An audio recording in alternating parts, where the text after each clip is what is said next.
নমস্কার বন্ধুরা, মেরে ছোট রান্নাঘরে সকলকে জানাই স্বাগত। আজ মাছ মাংস ডিম কিছু করব না, আজ একদম অন্যরকম একটা রেসিপি নিয়ে চলে এসেছি আপনাদের সামনে। আজ বানাবো ওল দিয়ে দারুণ স্বাদের একটা রেসিপি। চলুন দেখে নিই কী কী নিয়েছি। এই যে নিয়েছি এখানে বেশ কিছুটা ওলটা কেটে ধুয়ে পরিষ্কার করে নিয়েছি, আর এর সাথে নিয়েছি একটা আলু আর ওলটা আমি আগে সেদ্ধ করে নেব।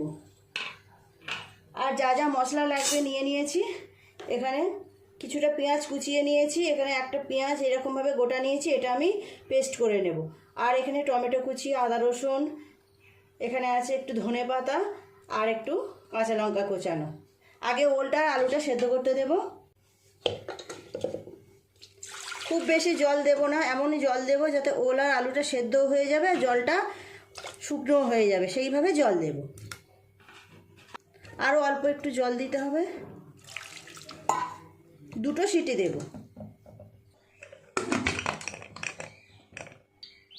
ওলটা ততক্ষণ সেদ্ধ হোক, মশলাগুলো মিক্সিতে পেস্ট করে নেব। 2টো সিটি দিয়ে প্রেসার কুকারটা নামিয়ে রেখেছিলাম, এবার খুলবো, দেখবো কেমন সেদ্ধ হয়েছে। ওল আলু খুব ভালোভাবে সেদ্ধ হয়ে গেছে, ঢেলে নেব জল ঝরিয়ে।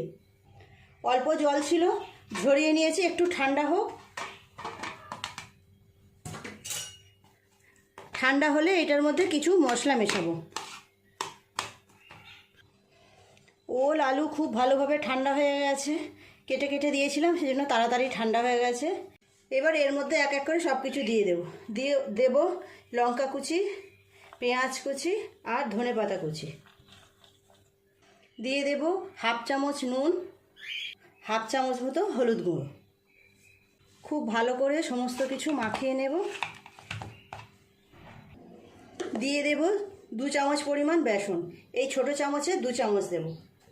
বেসনটা দিলে এটা একটু আঁট হবে, পুরটা চপগুলো তৈরি করতে খুব সুবিধা হবে। ওলের তো অনেক রকম রেসিপি আপনারা বানিয়ে থাকেন, ওল চিংড়ি, ওল ভর্তা, নিরামিষ। এইভাবে ওলের কোপ্তা বানিয়ে দেখবেন, যেমন দেখতেও সুন্দর হবে, খেতেও সবাইয়ের খুব ভালো লাগবে। একদম নতুন ধরনের একটা রেসিপি। খুব ভালোভাবে সমস্ত কিছু মাখিয়ে নিয়েছি, এবারে গোল গোল করে চপের মতো বানিয়ে নেব। হাতে একটু তেল দিয়ে নিয়েছি। সাইজটা আপনারা আপনাদের পছন্দ মতো নেবেন, ছোট বড়। কিছুটা এই মাখা নিয়েছি, নিয়ে নাম গোল করে চ্যাপটা করে এরকম চপের মতো শেপ দিয়ে নেব। হাতে একটু তেল লাগিয়ে নিলে সুবিধা হবে, তাই আমি একটু তেল লাগিয়ে নিয়েছি। এইরকমভাবে গোল গোল করে সবগুলো থেকে চপের আকারে বানিয়ে নেব।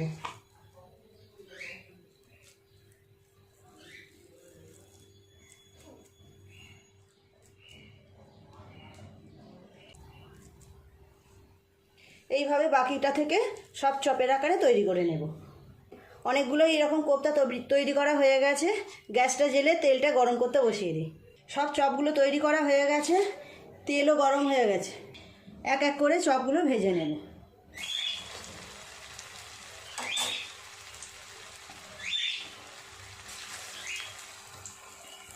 খুব বেশি দেব না, অল্প করে দিয়ে ভাজবো।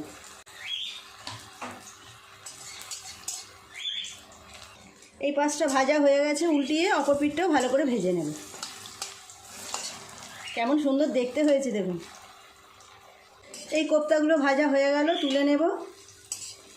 পাখিগুলো কাজে ছোলা দিতে ভুলে গেছি, চেঁচিয়েই যাচ্ছে। তুলে নেব এগুলো।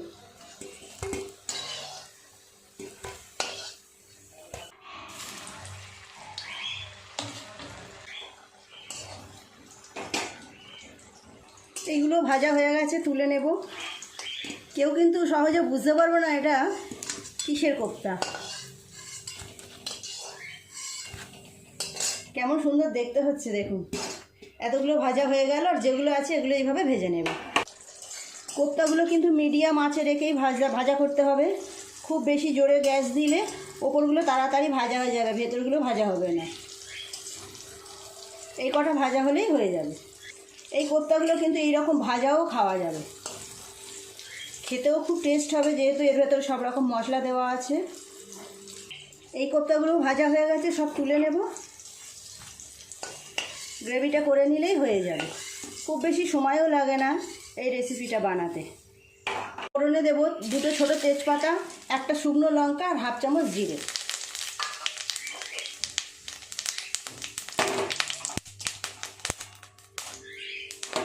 দিয়ে দেব পেঁয়াজ বাটা। পেঁয়াজ বাটা দিয়ে খুব ভালোভাবে নেড়ে চেড়ে পেঁয়াজের কাঁচা গন্ধটা কাটিয়ে নিয়েছি। দিয়ে দেব আদা রসুন বাটা,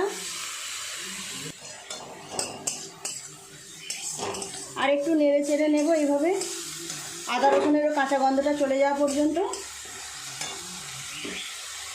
দিয়ে দেব টমেটো পেস্ট, খুব ভালোভাবে আর একটু নেড়ে চেড়ে সব কিছু ভেজে নেব। আদা রসুন পেঁয়াজ টমেটো সব ভাজা হয়ে গেছে। দিয়ে দেবো ওপর থেকে মশলা।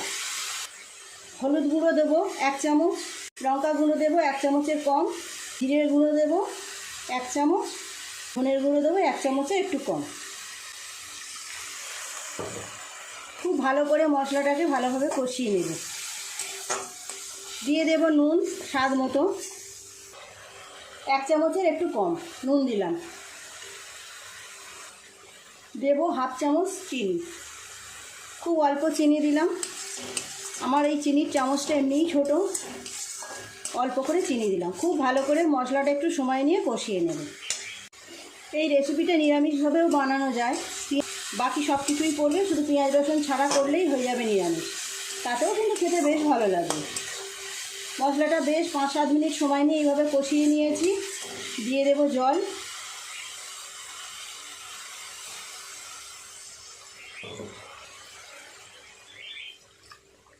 খুব বেশি জল দেব না, খুব বেশি তো পাতলা ঝোল রাখবো না, তার জন্য আর অল্প একটু জল দিয়ে দেব।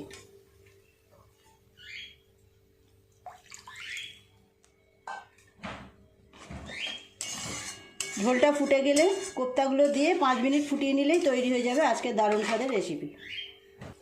ঝোলটা খুব ভালোভাবে ফুটে গেছে। দিয়ে দেব অল্প একটু গরম মশলার গুঁড়ো।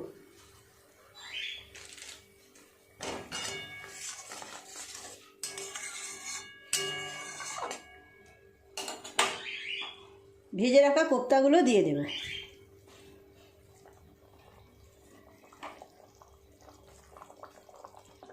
মিনিট 5 ফুটে গেলেই নামিয়ে নেব। 5 মিনিট ফুটিয়ে নিয়েছি, এবার নামিয়ে নেব। গ্রেভিটা এরকম আছে, আর একটু ঠান্ডা হলে কমে যাবে।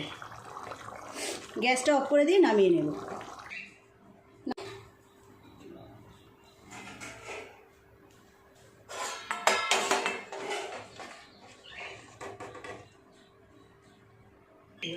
তৈরি হয়ে গেল আজকে একদম নতুন স্বাদের ওলের কোপ্তা কারি। উপর থেকে একটু ধনেপাতা আর 1টা কাঁচা লঙ্কা এইভাবে দিয়ে দিলাম। কেমন দেখতে হয়েছে দেখুন বন্ধুরা, খুব সুন্দর দেখতে হয়েছে। এগুলো ভীষণ টেস্টও হয়, আপনারাও একবার এইভাবে বাড়িতে বানিয়ে দেখবেন, সবাই বেশ ভালো লাগবে। তো প্লিজ বন্ধুরা, আজকে রেসিপিটা কেমন লাগলো কমেন্ট করে জানাবেন। ভালো লাগলে একটা লাইক করে দেবেন, শেয়ার করে দেবেন। আমার চ্যানেলটি সাবস্ক্রাইব করে পাশে বেল ঘন্টিটা ক্লিক করে দেবেন, তাহলে যখনই আমি এইরকম সুন্দর সুন্দর নতুন নতুন রেসিপি আপলোড করব তার সাথে সাথে সবার আগে আপনার নোটিফিকেশনে পৌঁছে যাবে। সবাই খুব ভালো থাকবেন, দেখা হচ্ছে পরের দিন নতুন কোনো ভিডিওর সাথে। নমস্কার।